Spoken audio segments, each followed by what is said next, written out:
Yeah, guys, you can look into my eyes and see I'm afraid.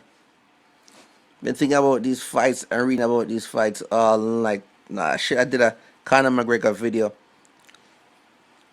versus RD when he gets the title shot. I should have done the video immediately, but I waited because I wanted to make sure that I'm not just randomly saying craziness like everybody else. Oh, I want to make sure I see where the money is going behind this fight and the after results. And I think carefully what will happen if Conor McGregor wins, what will happen if he loses, how does that affect the UFC, how does that affect the money.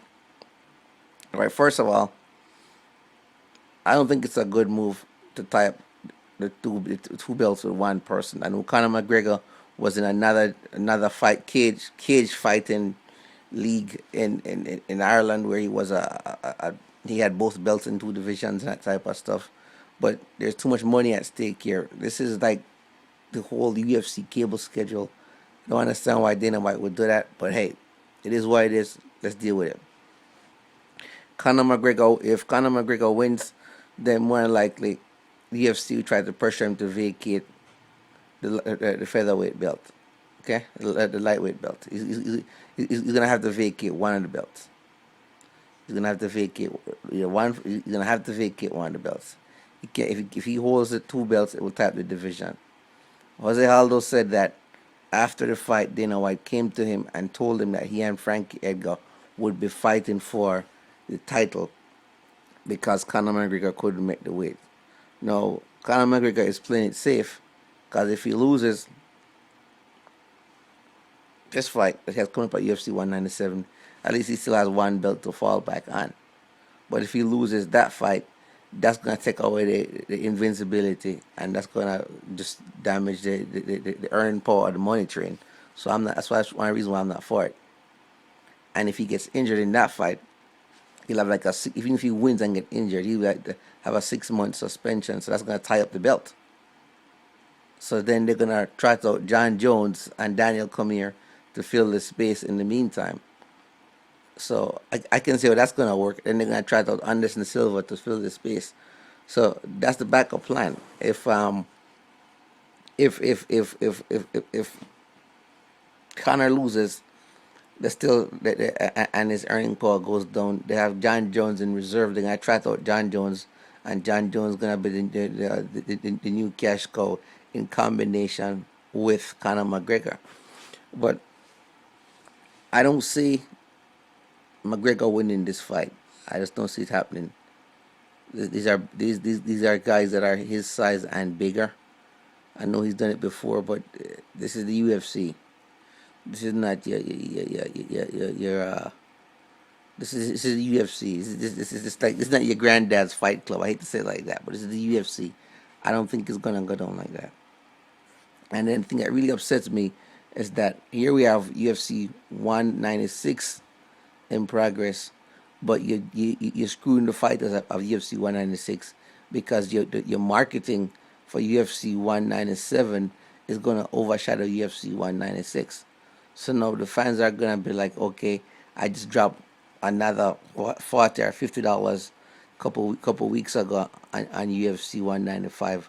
Or am I gonna go ahead again and drop another $40 or $50 on UFC 196 when I could hold my money and just drop it on UFC 197? And it's the same thing with the people, with the fans buy tickets. They could say the same thing. Why am I gonna drop 800 or 200 or $150 on a ticket for UFC 195 when I can hold off for UFC 197? You see, this is what poor marketing is UFC is doing. You announce UFC 197, right? And you start marketing it to overshadow UFC 195 before the tickets for UFC. You start marketing to overshadow UFC 196 before the tickets for UFC 196 go on sale. So here you are putting out UFC 197 all the way full throttle, and UFC 196 is so just not advertising, and the word is not getting out. The drive, the media machine is not fully powered behind UFC 196. So maybe the whole plan is just to build the UFC around Conor McGregor, use him as the cash cow as long as you can, and then when he's banged up, you stop. I don't know how that's working out. This is part one of this video. I'm going to do another part because I'm looking at the money, looking at the fights, doing the analysis, looking at what happen if it goes to the card. Everybody has just done videos and put them out because oh, it's good. But I don't think it's a good fight for the UFC. I don't think tying up the two divisions, the belts, is a good idea. I think I need to think about this more carefully.